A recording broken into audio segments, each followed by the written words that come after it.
Yan siya. Siguro po mga ilang linggo o months. Ay, malabong malabo na yan. Update ko na naman po kayo ulit. Diba? Ang ganda niya. Oh. At saka ang kagandahan, mas maraming bulaklak kaysa sa dahon. Kaya effective po pala talaga yun. Try ko lang naman yun. First time ko pong try. Saka meron po dito gumamela. Ang maliit lang siya.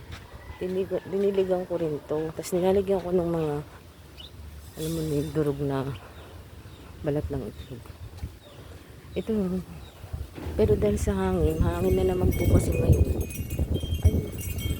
Ay, meron na naman siyang maliit na mamumulaklak.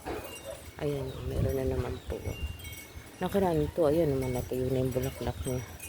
Nalaglag na nga. Masipag din po itong mamulaklak. Kahit maliit lang yan. O, di ko po. Diyan ko siya nilagay. Kasi ang ganda-ganda niya pa na mulaklak siya. Talaga nag-bloom siya. Ito din po, dinilagyan ko ito. Ito hindi siya namumulaklak kahit na nandito na siya sa sikat ng araw. Kasi okay din daw po. Pag mainit. So, nung sabi ko, ba't kaya hindi ito namumulaklak? Ang damit na namumulaklak ako. Yun po, niligang ko rin siya ng MSG. Ayan, tingnan nyo po ngayon. Ang ganda niya. Maganda po kasi ito pagka namumulaklak. Ayan o. Although, hindi maganda siguro yung lupa. Kaya, mas tinry ko na lang din na lagyan siya. Ayan, meron pa siya sa baba. Ayan o, ayan. Ayan, kita nyo. Lagyan siya ng MSG. Ayun. Yan yung mga nilagyan ko nung nakaraan. Tapos ito, hindi din siya gano'ng namumulaklak to. Yung nag-bloom talaga, pink na pink.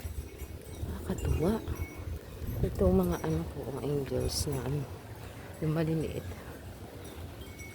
Puntang hangin nila yan. Ang ganda rin ng pagkabulaklak ng dati ito. Mailan-ilan lang. Tapos, meron pa dito. Ito, meron. Diba? Wala siyang dahon. Ayun na, malaklak na rin siya. Kaya nga, ang ganda po pala yung MCG talaga sa mga bulaklak. Talaga nagpapabulaklak po siya. So guys, yun lang po sa ngayon. Ang update ko sa aking mga namumulaklak. Try nyo din po yung MCG. Katulong din po kung gusto niyo talaga mamulaklak na siya. Thank you guys sa panonood. And good morning po.